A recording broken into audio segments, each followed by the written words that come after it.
All in Sports Network. We love sports. Coming to you from the land of Bristol.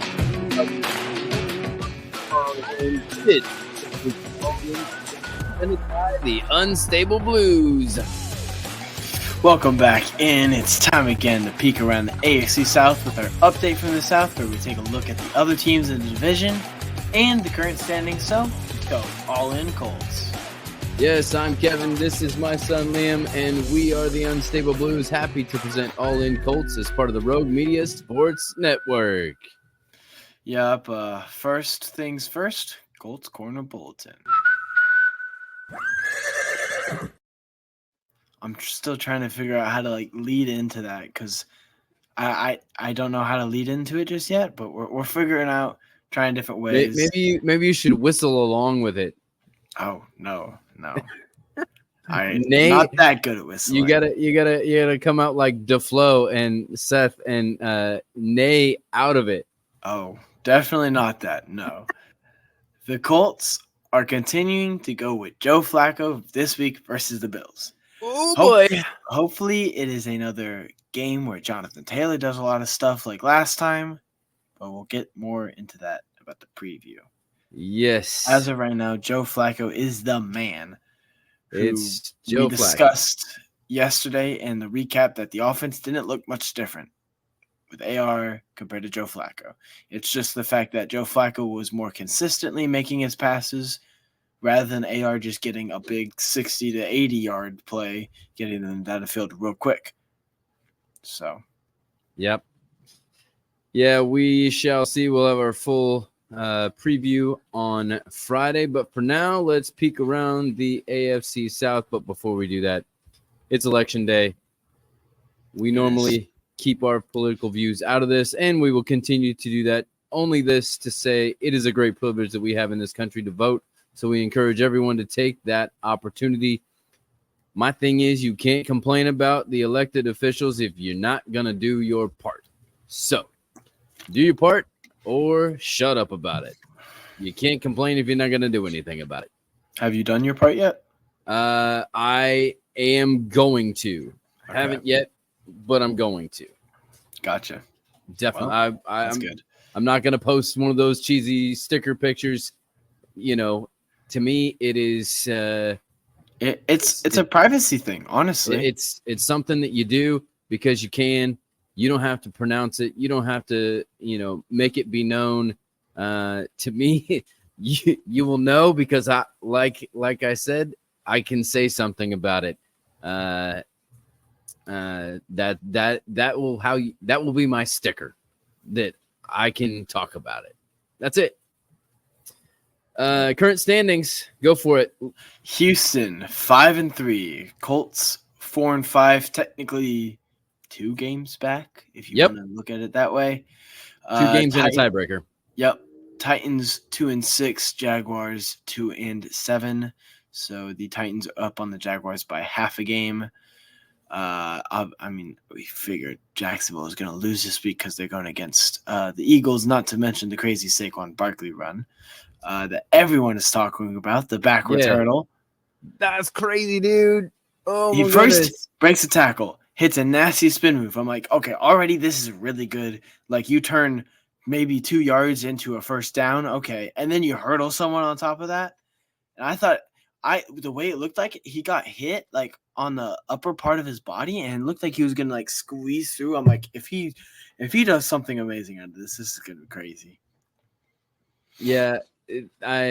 Kenna kept calling it I forget, some kind of cheer move. Your sister, cheers, and she, said, "Oh, that's a, whatever the move was." I told you, it seemed like a Gaga ball move, right? Yep. If anybody out there has ever played Gaga ball, it seems like one of those like Gaga ball moves where you would fake out the person, jump, and do the splits. But he did it. That's over a ball. He did it over a person. Yeah, backwards over a person. Just, oh my goodness, that's crazy. Yep. Play of the year. I don't even know if anything can top that. I know we're only halfway through the season, but come on. I don't know. Yeah. Okay. Time for a team from Houston update. Team from Houston update. Congratulations, team from Houston. You look like one of the villains in Scooby-Doo this past week on Halloween, where they take the mask off and reveal who it really was, and we found out who Houston really was, and that was not that good. CJ Stroud against the Jets was running for his life. He got sacked 8 times, and he only had one more completed pass on 2 less completions than Anthony Richardson did the previous week when he earned a spot on the bench. Yeah. That's my team from Houston update. Yeah. I mean, CJ is the guy in Houston. Obviously, we thought AR was the guy as well, but we have a more capable backup quarterback. Still think he should be. We have talked about this. Yeah. I don't remember last week, right? Yeah. Yeah. Last week, a couple times. Yeah, we had our Debbie Downer episode. All good though. We moved past. Yep. But yes, Houston did not look very good. I have a friend here who's a Jets fan. I could probably find someone of every single team here. Hey, you're in college. I was going to like play volleyball or something. I was wearing a Colts hat, and this guy came by. He said, "Hey, nice hat." I was like, "Oh, thank you," because I never get compliments about the Colts, especially down here. This is Houston territory. Yep. This is a big no-no for the Colts. Yeah. But Houston, I mean, didn't look that good. Garrett Wilson obviously had that amazing catch, the one-hand snag. And there's memes of that going around looking like the Jordan, Air Jordan symbol. Yep. Yep. Yeah. This next week they play the Lions. What is your key to the game? Well, let's see. Protect the quarterback. I don't know if it's really that complicated. Yeah. Apparently it is 8 times. So, I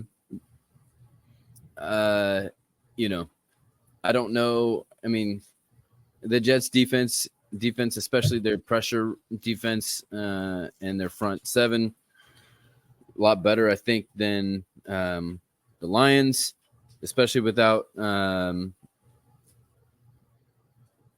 Hutchinson. That's it. I wanted to say Hendrickson, but I know that's not right either. That's the Bengals? That's the Bengals. He's still going, and halfway through the season, I think defensive player of the year. But protect the quarterback, protect CJ Stroud, especially with their lack of weapons right now. That, and then I'll give you another one. Who's going to control the run game? The run game on both sides is real good. What's your key to the game? Did I steal it? No. Okay. I think as of right now, the Detroit Lions look like the Super Bowl favorite. If they would go up against the Chiefs right now, they would beat them. No doubt in my mind. Okay.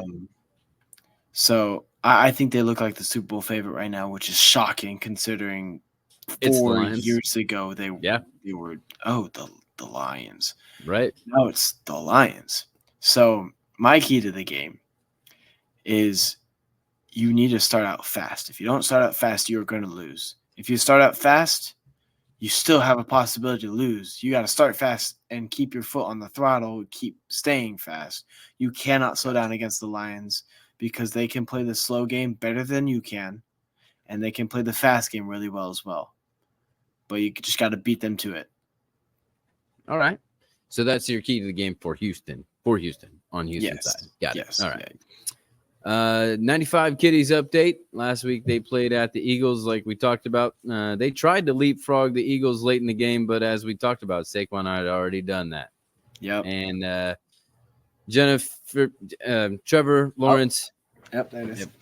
Decided that the Kelly Greens looked so good that he thought he should just go ahead and throw to their team at the end. Yeah. I don't know the exact ending of that game or how it went down necessarily. I just know that the Eagles ended up winning. He threw a pick in the end zone. Okay, was Jacksonville close? He threw a pick. He threw a pick in the end zone. It was 28-5, 28-25. I think was the final score. Oh, okay, so it was close. Yeah. Okay. I mean, obviously, as we had talked 28-23. about, They're down 5. That's right. They were down 5. They had to score a touchdown. Yeah.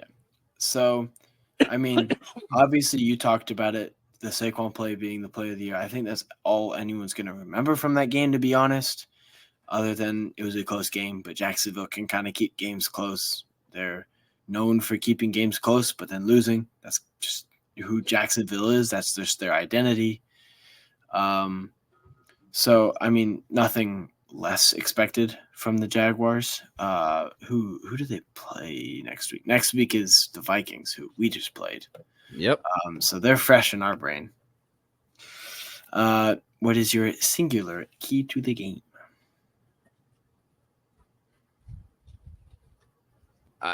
Honestly, I think that what Jacksonville does really well serves them well against this defense. Is what the Colts could not get done, which is one of my keys to the game for the Colts: quick game. Get the ball out quick in different spaces, in different spots. Trevor Lawrence is good at that. And he gets it out quick, where it needs to be. So that kind of thing can beat this defense. So that sticks out in my mind. What about you? I think it's pretty straightforward for me. You got to shut down Justin Jefferson. You shut down Jefferson, not much else you can do. Obviously, they have a ton more weapons, but if you're able to shut down Jefferson, that limits what they can do. If in the Colts game, whenever Justin was in the slot against Kenny, they hardly ever threw him the ball, which meant the defense succeeded more because they trusted Kenny to do his job. They trusted Kenny to go one-on-one with the best receiver in the NFL, and he did. And he did his job against him. Obviously, the tackles, the big plays from Kenny were a good thing as well. But we did a good job of shutting Justin down whenever he was in the slot, which allowed everybody else on our defense to actually focus on their jobs rather than focusing on their jobs and also keeping Justin Jefferson in the back of their head. All right. Yeah, I like it.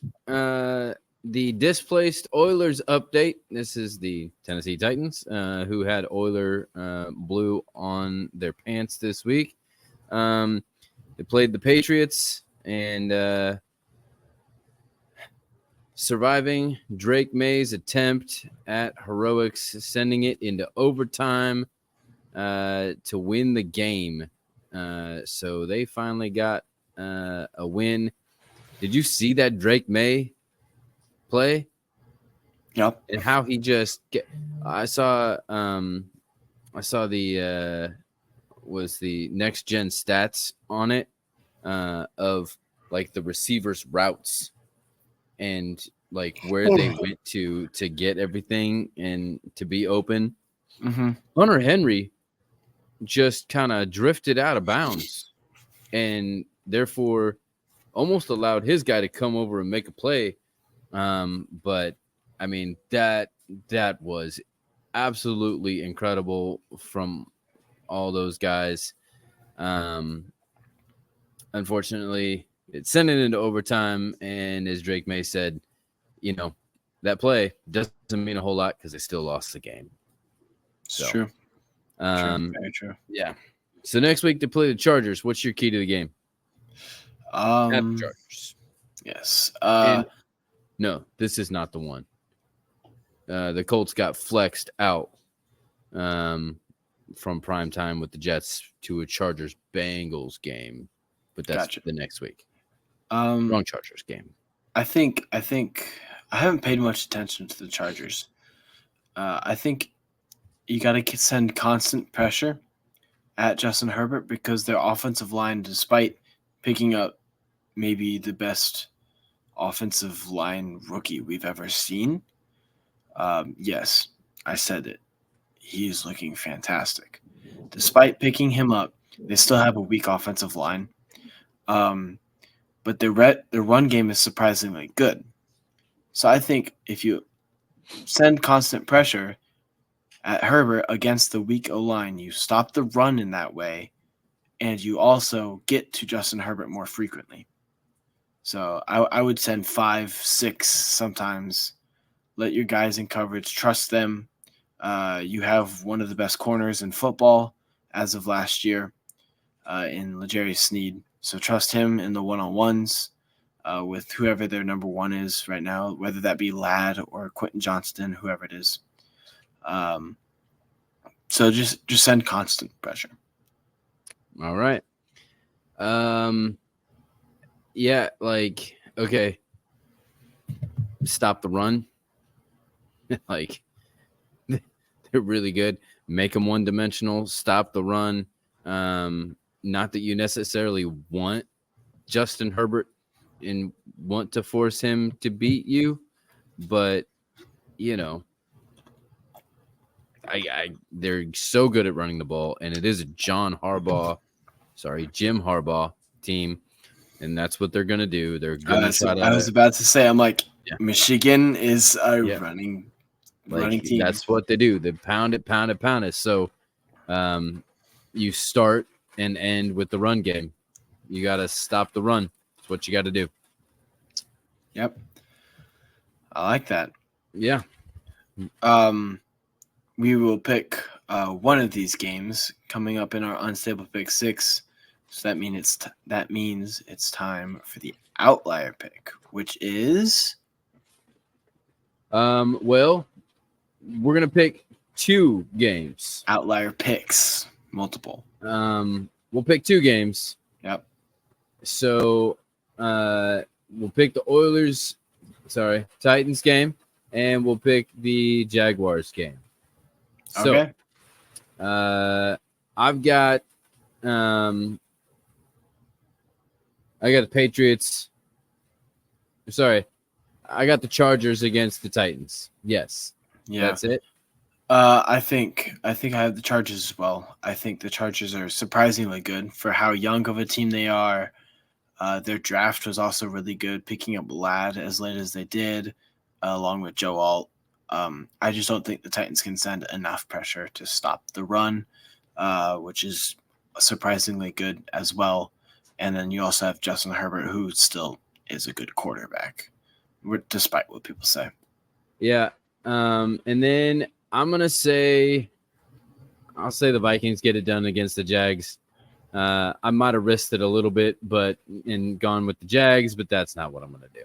Yeah. So. I mean, it doesn't involve the pick 6 to our records or anything like that. So I think I'm going to say the Jaguars get it done. I'm going to say a sneaky Jaguars win here.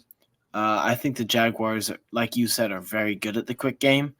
In the Colts game versus the Jaguars, the only ball that was thrown deep, and not a yak touchdown, was an interception.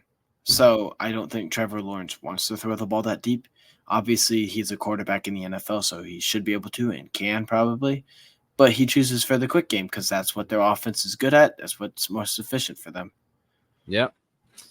Makes sense. Well, that is it for today. We'll be back tomorrow with our pick. Later this week, we will have our fantasy stable look at Colts players' fantasy stats and projections. Then we will finish out the week with the AFC showdown as the Bills go to Lucas Oil Stadium. Yep, this is Liam.